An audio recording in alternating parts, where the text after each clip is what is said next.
मेहनत लगती है सपनों को सच बनाने में, हौसला लगता है बुलंदियों को पाने में, बरसों लगते हैं जिंदगी बनाने में, और जिंदगी फिर भी कम पड़ती है रिश्ते निभाने में। दूसरों का बुरा सोचने वालों का कभी भला नहीं होता। हमें अपनी गलतियों की सज़ा भले ही तुरंत ना मिले, लेकिन कभी ना कभी ज़रूर मिलती है। झूठ का कोई भविष्य नहीं, वो आपका आज शायद सुखद करें, पर कल तो बिल्कुल नहीं। हमेशा और धर्म के पक्ष के साथ खड़े रहें, भले ही आपको अकेले क्यों ना रहना पड़े। श्री कृष्ण कहते हैं, गलतियाँ कीजिए, वो तो सबसे होती है, पर कभी किसी के साथ गलत ना कीजिए। जहाँ तेरे अपने तेरा हाथ छोड़ेंगे, वहाँ मैं तेरा हाथ थाम लूँगा। कर्म भूमि की दुनिया में शर्म सभी को करना है। भगवान सिर्फ लकीरें देता है, रंग हमें ही भरना है। कोई भरोसा तोड़े तो उसका भी धन्यवाद कीजिए, क्योंकि वो हमें कि भरोसा बहुत सोच समझ कर करना चाहिए। तुम सच का साथ दो, मैं तुम्हारा साथ दूंगा। मनुष्य अपने विचारों से ऊंचाइयां भी छू सकता है और खुद को गिरा भी सकता है, क्योंकि हर व्यक्ति खुद का मित्र भी होता है और शत्रु भी। जब तक आप जीवन में स्वयं को चुनौती नहीं देते, तब तक आप नहीं जान सकेंगे कि आप में कितनी क्षमता है। श्री कृष्ण कहते हैं, पंछी अपने बच्चों को सुरक्षित जीवन और घोंसला बनाकर नहीं देते, वो उन्हें उड़ने की कला और लड़ने का हौसला देकर आसमान के लिए छोड़ देते हैं। को हराना अहंकार है, लेकिन खुद को उससे बेहतर बनाना संस्कार है। इंतज़ार तो मुझे उस ऋतु का है जिसमें पानी नहीं तेरा प्यार बरसे। कठिन परिस्थितियाँ व्यक्ति के जीवन का अभिन्न अंग है, इसलिए परिस्थितियाँ व्यक्ति के नियंत्रण में हो ही नहीं सकती। महत्वपूर्ण ये है कि व्यक्ति किस तरह से अपने विवेक से उस समस्या का हल निकालता है। श्री कृष्ण कहते हैं, जो मनुष्य जीवन में सत्य का मार्ग चुनता है, उसका सफ़र ही आके समाप्त होता है। सफलता का कोई मंत्र नहीं है, ये सिर्फ मेहनत और लगन का फल होता है। कोशिश करें कि जीवन का हर पल अच्छा गुजरे, क्योंकि जीवन अधिक समय के लिए नहीं रहता है, परंतु अच्छी यादें हमेशा जिंदा रहती है। इस संसार में देखने के लिए बहुत सारी खूबसूरत स्थान हैं, पर सबसे खूबसूरत जगह है बंद आँखों से अपने भीतर देखना। शब्दों के दांत नहीं होते, परंतु शब्द जब काटते हैं तो दर्द बहुत होता है। कभी कभी घाव इतने गहरे हो जाते हैं कि जीवन समाप्त हो जाता है, परंतु घाव नहीं भरते। श्री कृष्ण कहते हैं, जिंदगी में ठहराव का सुख तभी मिलता है जब आप जी भर के भटक लिए हैं। इस जमाने में जो मनुष्य मन को अपने बस में नहीं करता, उनको ये मन विनाश की ओर ले जाता है। जिसने भी गीता के वचनों को अपने जीवन में उतारा है, उसने ही अपने जीवन को सुधारा है। जिस इंसान के मन में श्रद्धा और आशाएं होती है, वो जिंदगी की हर परिस्थिति में जीतता है। तरकत से तीर निकालने वाला हर योद्धा महान नहीं होता, और इस संसार में अर्जुन जैसा धनुर्धर नहीं होता। जब न्याय का फैसला सत्य के पक्ष में ना हो, तो शस्त्र उठाना आवश्यक हो जाता है। आपके द्वारा किया जाने वाला व्यवहार ये दिखाता है कि आपको संस्कार कैसे मिले। कोई भी इंसान जन्म से नहीं, बल्कि अपने कर्मों से महान बनता है। मेरा तेरा, छोटा बड़ा, अपना पराया मन से मिटा दो, फिर सब तुम्हारा है और तुम सबके हो से भ्रम पैदा होता है। भ्रम से बुद्धि व्यग्र होती है। जब बुद्धि व्यग्र होती है, तब तर्क नष्ट हो जाता है। जब तर्क नष्ट होता है, तब व्यक्ति का पतन हो जाता है। जन्म लेने वाले के लिए मृत्यु उतनी ही निश्चित है जितना कि मृत्यु होने वालों के लिए जन्म लेना। इसलिए जो अपरिहार्य है, उस पर शोक मत करो। मनुष्य अपने विश्वास से निर्मित होता है।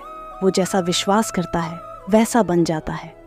अपने अनिवार्य कार्य करो, क्योंकि वास्तव में करना निष्क्रियता से बेहतर है। भाग्य के भरोसे केवल वही लोग बैठे रहते हैं जो जीवन में कुछ करने के लिए अंदर से प्रेरित नहीं होते। जो चीज़ हमारे दायरे से बाहर हो, उसमें समय गंवाना मूर्खता ही होगी। श्रेष्ठ बनना भी एक महानता है, क्योंकि समाज में लोग श्रेष्ठ पुरुषों का ही अनुसरण करते हैं। सम्मानित व्यक्ति के लिए अपमान मृत्यु से भी बदतर होती है। इस जीवन में कुछ भी व्यर्थ नहीं होता है। बुद्धिमान व्यक्ति ईश्वर के सिवा और किसी पर निर्भर नहीं रहता। श्रेष्ठ कहते हैं, समय से पहले और भाग्य से अधिक कभी किसी को कुछ नहीं मिलता है। जो व्यवहार आपको दूसरों से पसंद ना हो, ऐसा व्यवहार आप दूसरों के साथ भी ना करें। जब जब इस धरती पर पाप, अहंकार और अधर्म बढ़ेगा तो उसका विनाश कर पुनः धर्म की स्थापना करने हेतु मैं अवश्य अवतार लूँगा। मैं भूतकाल, वर्तमान और भविष्य काल के सभी जीवों को जानता हूँ, लेकिन वास्तविकता में कोई मुझे नहीं जानता। केवल का मन ही किसी का मित्र और शत्रु होता है। श्री कृष्ण कहते हैं, जो मुझे सर्वत्र देखता है और सब कुछ मुझ में देखता है, उसके लिए ना मैं कभी अदृश्य होता हूँ और ना वह मेरे लिए कभी अदृश्य होता है। श्री कृष्ण अर्जुन से कहते हैं, हे अर्जुन, शरीर त्यागते समय मनुष्य जिस जिस भाव का स्मरण करता है वह उस भाव को निश्चित रूप से प्राप्त होता। यदि कोई प्रेम तथा भक्तिपूर्वक मुझे पत्र, पुष्प, फल या जल प्रदान करता है तो मैं उसे स्वीकार करता हूँ। जो सुख दुख में तथा चिंता में संभाव रहता है वह मुझे अत्यंत प्रिय है। श्री कृष्ण कहते हैं, तुम्हारा क्या गया जो तुम रो रहे हो? तुम क्या लाए थे जो तुमने खो दिया? तुमने क्या पैदा किया जो नष्ट हो गया है? तुमने जो लिया यहीं से लिया, जो दिया यहीं पर दिया। जो आज तुम्हारा है वो कल किसी और का होगा, क्योंकि परिवर्तन ही संसार का नियम है। जीवन ना तो अतीत में है ना ही भविष्य में है, जीवन तो वर्तमान में है। एक समय है, एक गांव में एक व्यक्ति रहता था जो अपने जीवन को लेकर बहुत चिंतित रहता था। उसे लगता था कि उसके जीवन में एक बड़ा बदलाव आना चाहिए, जिससे उसे जीवन में किसी भी तरह की परेशानी ना रहे, उसके पास खूब धन हो और उसकी खूब प्रसिद्धि हो। वो जहाँ जाए उसे सम्मान मिले, परंतु उसके जीवन में कुछ भी नहीं बदल रहा था, क्योंकि वह कुछ करने की जगह बस सही समय का इंतज़ार कर रहा था और समय उसके कुछ करने का इंतज़ार कर रहा था। उसकी इसी आदत के कारण उसका मन दुखी रहने लगा। मन में नकारात्मक विचारों का वास होने लगा। उसे हर चीज़ में कमी नज़र आने लगी। जब भी वह कुछ करने का मन बना था तो अचानक उसके मन में विचार आता कि शायद यह काम सही ढंग से नहीं हो पाएगा। उसे लगने लगा शायद वह कुछ करने के लायक ही नहीं है। इसका परिणाम यह हुआ कि उसका जीवन पहले से भी दुखमय हो गया। उसे समझ नहीं आ रहा था कि वह इस परिस्थिति से बाहर कैसे निकले, कैसे वह कोई ऐसा काम करे जिससे वह सफल हो सके। दिन बीतते जा रहे थे, लेकिन उसे अपनी समस्या का समाधान नहीं मिल रहा था। उसी दौरान उनके गांव में एक साधु आए जिनकी प्रसिद्धि दूर दूर तक थी। सब ऐसा कहते थे कि उनके पास हर समस्या का हल मिल जाता है।